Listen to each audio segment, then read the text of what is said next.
Hello friends, आज मैं आपको जो मूवी एक्सप्लेन करने जा रही हूँ वो एक कोरियन साइकोलॉजिकल थ्रिल मूवी है। ये मूवी 2016 में रिलीज हुई थी और इस मूवी के डायरेक्टर पर्क चैन बुक है। इस मूवी का नाम है द हैंडमेडन। अगर मेरी मूवी का एक्सप्लेनेशन आपको पसंद आए तो एक प्यारा सा कमेंट जरूर करिएगा। इस फिल्म में हम जिस वक्त के बारे में बात करेंगे वो है वर्ल्ड वार 2 पहले के समय का, मतलब कि 1930s। इस समय कोरिया में कोरियन से ज्यादा जापानीज एक्सपेंसिव बन चुका है। सारे कोरियन लोग जापानीज बनने के लिए पागल हो रहे हैं। ऐसे स्थिति में हमें एक लेडी के बारे में पता चलता है जिसका नाम है लेडी इजुमी। वो जापानीज स्टेट की मालकिन है और सिंगल भी है। उनके पास सब कुछ है, जैसे कि प्रॉपर्टी और बहुत सारा पैसा, लेकिन उनके पास आजादी नहीं है। वो सिर्फ 5 साल की थी जब वो जापान से कोरिया में आई थी और तब से लेकर आज तक अपने घर में ही कैद है, जो कि उनके मामा का घर है। ना तो इजुमी कहीं जा सकती है, ना ही कहीं किसी से बात कर सकती है, क्योंकि उनकी लाइफ पर उनका अंकल यानी उनका मामा ही कंट्रोल करता है, जिसका नाम है कुजुकी। इजुमी कुजुकी की भांजी है, जो कि बचपन से उसकी देखभाल कर रहा है, क्योंकि इजुमी के पेरेंट्स बचपन में ही खत्म हो गए थे और उनका ये प्लान है जैसे ही इजुमी एडल्ट हो जाएगी वो उससे शादी कर लेगा, इससे कि इजुमी के प्रॉपर्टी पर कब्जा कर पाएंगे और खुद ही राज करेंगे। प्रोफेशनली कुजुकी अंकल एक ट्रांसलेटर है, जापानीज प्रोफेसर के लिए एंटरप्रेन्योर का काम करते हैं। इसलिए कुजुकी को बहुत सारा पैसा मिला है, जिस वजह से उसने एक गोल्ड माइन खरीद लिया है और बहुत ही अच्छा और एक्सपेंसिव घर बनाया है। और यहाँ पर उनके साथ हिजुमी भी रहती है, लेकिन सीक्रेटली एक और भी काम करते हैं। और उनके घर में एक ह्यूज लाइब्रेरी है जहाँ पर रेयर बुक्स और कुछ पेंटिंग्स हैं, और उन किताबों को तो बैन भी कर दिया गया है। कुजुकी अपने घर में ये बुक्स को स्टोर करते हैं और कुछ हाई रैंकिंग ऑफिसर को इनवाइट करते हैं और अपनी पत्नी को इन बुक्स में से कुछ पैसेजेस रीड करने के लिए फोर्स करते हैं विद विजुअल इलस्ट्रेशन। उनकी पत्नी बहुत ही ज्यादा डिसेंट लेडी थी और ये काम बिल्कुल भी करना नहीं चाहती थी। और कुजुकी बहुत ही ज्यादा डेंजरस आदमी है और कुजुकी अपनी पत्नी को बेसमेंट में ले जाकर बहुत ही ज्यादा टॉर्चर करते थे और इजुमी को भी बहुत ज्यादा धमकाया करते थे कि अगर तुमने कहीं भी किसी से भी बोला तुम्हारी हालत भी ऐसे ही होगी। लेकिन कुजुकी की पत्नी ज्यादा दिनों तक नहीं सह पाई और उन्होंने सुसाइड कर लिया। तब से इजुमी रीडिंग प्रैक्टिस कर रही है। कुजुकी कभी कभी इन बुक्स के लिए ऑप्शन भी रखते थे। ऑब्वियसली बहुत लोग इन बुक्स को खरीदना भी चाहते थे, लेकिन कुजुकी बहुत ज्यादा स्मार्ट और बहुत ज्यादा चालू था। उन्हें पैसा तो चाहिए था, लेकिन इन किताबों को भी बेचना नहीं चाहता था। तो कुजुकी इन बुक्स की रीकॉपी बनाते थे और इस काम में मदद करते हैं काउंट फुजियारा।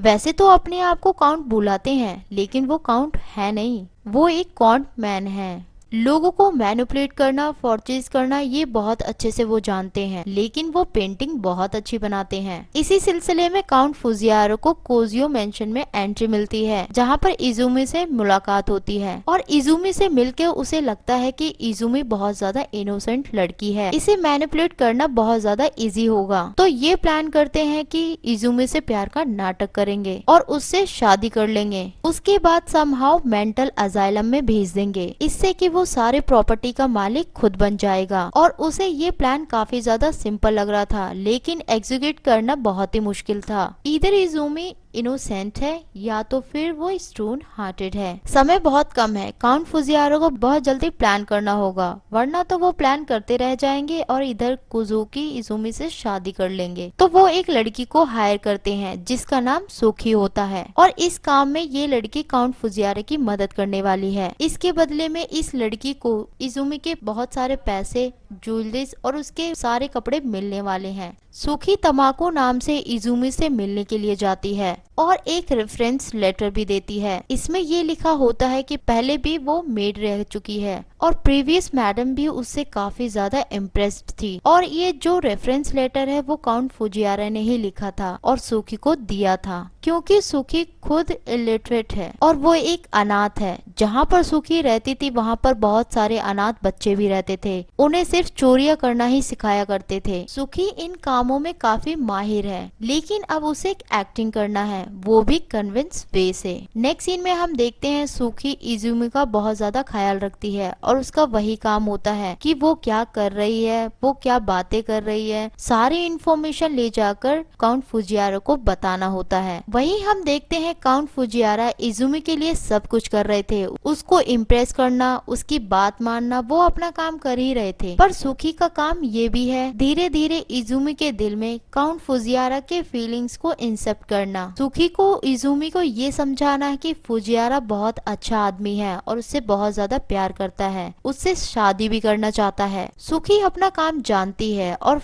इजुमी को पूरा कन्विंस कर रही है फुजियारा के लिए। वो एक दिन इजुमी से बात करती है कि फुजियारा बहुत अच्छे आदमी हैं, मुझे तो बहुत अच्छे लगते हैं और शायद मुझे लग रहा है कि आप भी उन्हें लाइक करने लगी हो, क्योंकि आप उन्हें देखकर ब्लश करने लगते हो और जब वो आपके साथ रहते हैं तो आप बहुत खुश रहते हो, तो मुझे लगता है कि वो परफेक्ट चॉइस है आपके लिए। इजुमी फुजियारा के लिए काफी ज्यादा कंफ्यूज्ड है, उन्हें कभी फीलिंग्स नहीं आती है फुजियारा के प्रति। मगर सुखी के साथ इजुमी की फ्रेंडशिप काफी ज्यादा स्ट्रॉन्ग होती जा रही है। वो दोनों ऑलमोस्ट सेम एज के हैं और सुखी के काम से इजुमी काफी ज्यादा इम्प्रेस्ड भी है। इजुमी सुखी को अपनी ड्रेसेस दिखाती है और तो और एक दिन इजुमी अपनी ड्रेस पहनने के लिए भी बोलती है और अपने शूज भी दिखाती है और इतने सारे ज्वेलरीज और ड्रेसेस, ये सारे एक्सपेंसेस देखकर वो काफी ज्यादा खुश हो जाती है, क्योंकि सुखी जानती है कि एक दिन ये सारा कुछ सुखी का ही होने वाला है। वो दोनों फ्रेंड्स तो थे,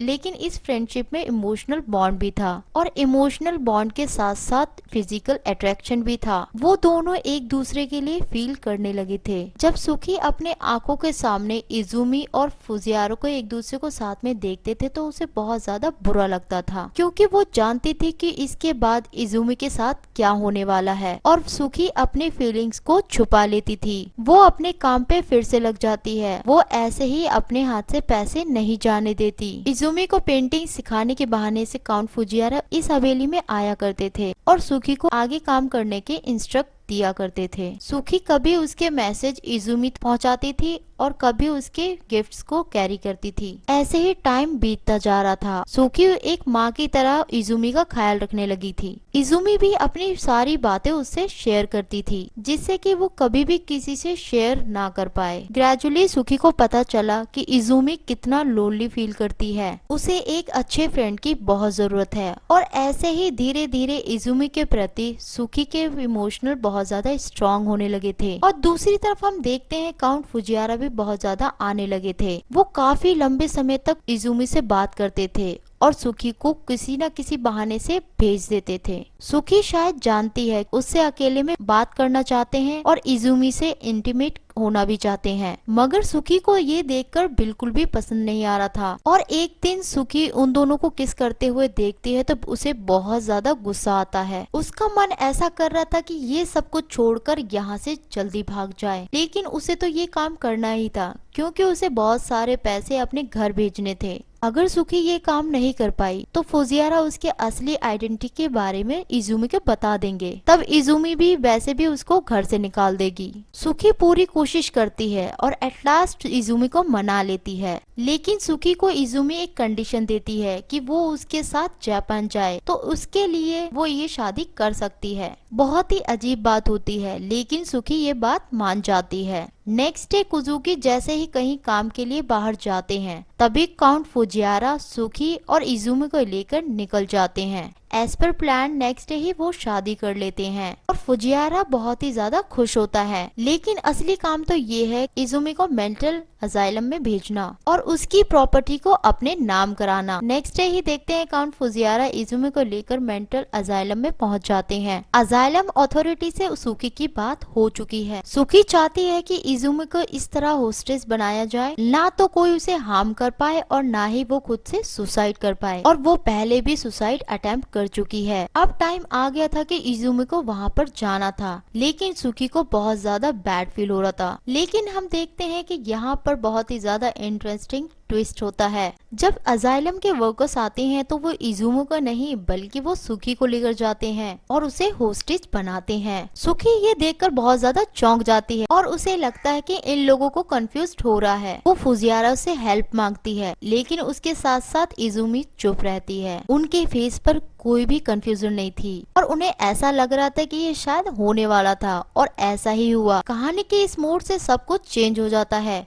और हमें पता चलता है कि कॉन्स्पिरेंसी तो चल रही थी, मगर यहाँ पर इजुमी को बेवकूफ नहीं बल्कि सुकी को बनाया जा रहा था। बेसिकली उसे यूज करा जा रहा था। बचपन से ही इजुमी को इस घर में बहुत ज्यादा अब्यूज सुनना पड़ा था, मेंटली फिजिकली बोथ, और उसको बहुत ज्यादा मारते थे। और उसने अपने आंखों के सामने अपनी मामी की लाश भी देखी और उनके जाने के बाद उसके पास कोई नहीं था जिसे अपना कह सके। वो बहुत ज्यादा अकेली हो चुकी थी और उसके ऊपर वो रीडिंग प्रैक्टिस, जिससे कि वो बहुत ज्यादा परेशान हो चुकी थी। बकवास किताबें उन लोगों के सामने पढ़ने के कारण वो अंदर बहुत ही ज्यादा टूट चुकी थी और बहुत ज्यादा परेशान हो चुकी थी। उसकी कोई सेल्फ स्टीम ही नहीं बची थी। उसने एक दिन सुसाइड अटेम्प्ट भी किया था, वहाँ पर भी उसे सक्सेस नहीं मिली। वो वहाँ से एनी कॉस्ट निकलना चाहती थी। वो हर वक्त एक मौके की तलाश में थी जिससे कि वो बाहर निकल सके। लेकिन कुछ बाद काउंट फुजियारा से मुलाकात होती है। इनिशियली जैसे कि सुकी को पता था कि काउंट फुजियारा इजुमी को इम्प्रेस करने के चक्कर में थे, मगर ग्रेजुअली उन्हें ये रियलाइज हुआ कि इजुमी बहुत ही ज्यादा स्मार्ट है और उसे बेवकूफ बनाना उनकी बस की बात नहीं है। तो डायरेक्टली इजुमी को एक ऑफर देते हैं, तो वो इजुमी से शादी कर लेंगे, यानी कि इजुमी के मामा से उसे बचा लेंगे और जो भी प्रॉपर्टी होगी, जितना भी पैसा होगा, वो आधा आधा बांटा जाएगा। प्लान तो काफी अच्छा था, लेकिन इजुमी इस बात से राजी नहीं होती है क्योंकि वो जानते हैं कि कुजुकी अंकल बहुत ज्यादा डेंजरस है और उसे अभी भी याद है कि वो अपनी पत्नी को कैसे टॉर्चर किया करते थे। अगर उसके मामा को कुछ भी पता चले, वो इजुमी को नहीं छोड़ेंगे और वही हाल करेंगे जैसे कि उसने अपने पत्नी के साथ किया था। ये बात सुनकर काउंट फुजियारा हाईली कॉन्सेंट्रेटेड एक ओपियम की बोतल देते हैं। इसके कुछ ड्रॉप से किसी को भी बेहोश करा जाता है। नेक्स्ट सीन में हम देखते हैं काउंट फुजियारा नेक्स्ट प्लान के बारे में बात करते हैं। प्लान ये है कि वो एक लड़की को हायर करेंगे एज ए स्केपगोट और फुजियारा से शादी करने के बाद इजुमी की आइडेंटिटी के साथ उस लड़की की आइडेंटिटी के साथ स्वैप करी जाएगी और उस लड़की को मेंटल अजाइलम में भेज दिया जाएगा, जिससे कि दुनिया के लिए इजुमी मेंटल अजाइलम में होगी लेकिन अपनी पूरी जिंदगी को फ्रीली जी सकती है। नेक्स्ट सीन में हम देखते हैं कुछ टाइम बाद फुजियारा एक लड़की को अपॉइंट करता है और जब भी फुजियारा कुजुकी मेंशन में जाते थे, वो जैसे सुकी को इजुमी के लिए कन्विंस करने के लिए बोलते थे, वो वैसे ही इजुमी को सुकी की ना बात मानने के लिए बोलते थे। सुकी को ये ना लगे कि इजुमी आसानी से मान जाएगी। फुजियारा कभी भी सुकी को शक नहीं होने देते थे। फुजियारा चाहते थे कि सुकी अपने काम को लेकर ही बिजी रहे। फुजियारा के कहने पर ही इजुमी अपनी ज्वेलरीज और कपड़े सुकी को दिखाती है,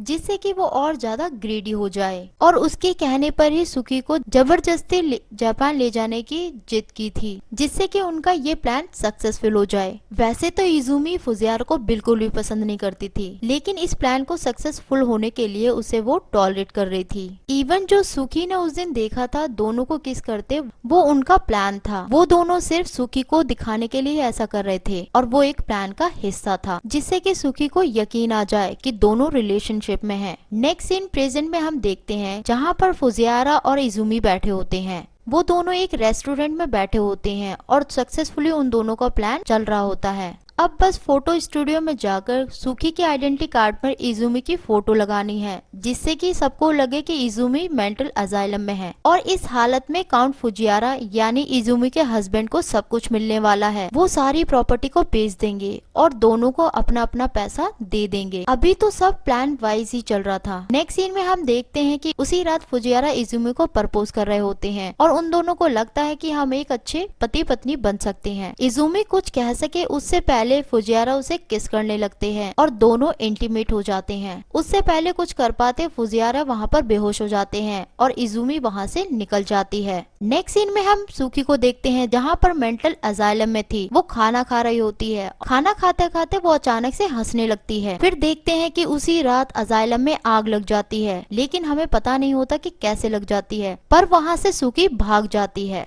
नेक्स्ट डे हम दोनों को देखते हैं, यानी इजुमी और सुकी को, और यहाँ पे हमें पता चलता है सेकंड ट्विस्ट के बारे में। असल में सुकी और इजुमी दोनों प्यार करने लगे थे। फुजियारा और इजुमी दोनों को इंटीमेट होते हुए देखा था तो उसे बहुत ज्यादा जेलस हुई थी, मगर इस शादी के लिए सुकी इजुमी को फोर्स कर रही थी। ये बात सुनकर इजुमी सुसाइड करने लगती है, लेकिन सुकी उसे बचा लेती है और उसी रात दोनों अपनी फीलिंग्स के बारे में कन्फेस करते हैं। उन दोनों को पता चलता है कि फुजियारा ने उन दोनों के लिए क्या प्लान बनाया है और वो दोनों इन प्लान्स को मॉडिफाई करके फुजियारा के खिलाफ प्लान बनाएंगे, जिससे कि वो दोनों साथ रह सके, फुजियारा और कुजुकी से मुक्ति मिल सके। लेकिन उन्हें फुजियारा की जरूरत थी, क्योंकि काउंट फुजियारा से शादी करने के बाद कुजुकी अंकल से मुक्ति मिल सकती थी और उसके बाद काउंट फुजियारा को कैसे हैंडल करना है वो दोनों अच्छी तरीके से जानते थे। तो इसका मतलब ये है कि जो उस दिन के बाद से हो रहा था, यानी फुजियारा से शादी, मेंटल अजाइलम में सुकी को भेजना, सब कुछ उनका प्लान ही था। उस दिन काउंट फुजियारा इजुमी से इंटीमेट होने की कोशिश कर रहे थे। उसने पहले ही काउंट फुजियारा के ड्रिंक में ओपियम के ड्रॉप्स को डाल दिया था और जैसे ही फुजियारा बेहोश हो गए तभी इजुमी वहां से भाग गई और वो वहीं पर चली गई जहां पर सुकी उसका वेट कर रही थी। नेक्स्ट सीन में हम देखते हैं कि सुकी ने ऑफन वाली आंटी से हेल्प मांगी थी, तो जहां अजाइलम में आग लगी थी वो भी उन्हीं का प्लान था। फाइनली इजुमी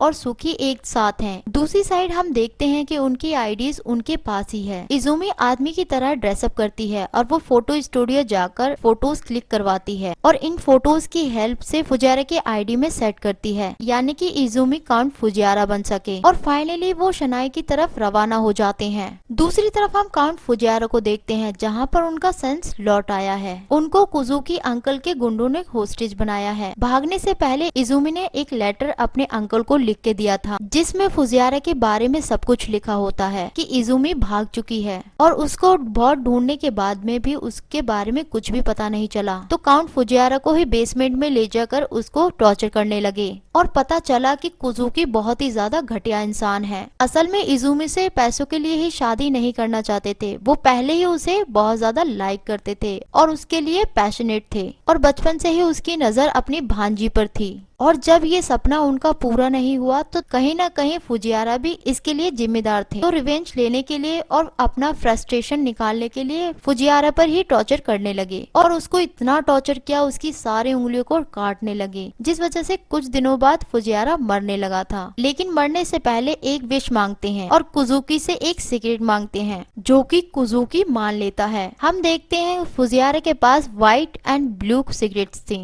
ये कोई नॉर्मल सिगरेट्स नहीं थी, बल्कि मर्क्यूरी सिगरेट्स थी। इसे बंद कमरे में स्मोक करने का मतलब है यानी मौत, और हुआ भी ऐसे ही है। एक एक करके दोनों वहीं पर मर गए थे। नेक्स्ट सीन में हम देखते हैं सुकी और इजुमी एक साथ होते हैं और वो शिप में जाते हैं अपनी नई जिंदगी को शुरू करने के लिए। इसी के साथ ये मूवी यहीं पर एंड होती है।